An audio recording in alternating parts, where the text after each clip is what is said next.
তওবা কেমনে করবেন শিখাই দেই। প্রথমে ঘোষণা, আল্লাহ আকাশের নিচে জামিনের উপরে আমার চেয়ে বড় পাপী কেউ নাই।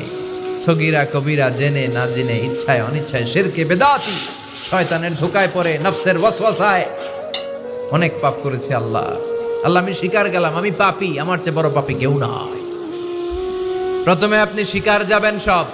2 নম্বরের রিপেন্টেন্স আর নাদামা, অনুতপ্ত হবেন, চোখের পানি ছাড়বেন, অনুতপ্ত হবেন, লজ্জিত হবেন। চোখের পানির দৃশ্য দেখে আল্লাহর বড্ড ভালো লাগে, সুবহানাল্লাহ পড়েন।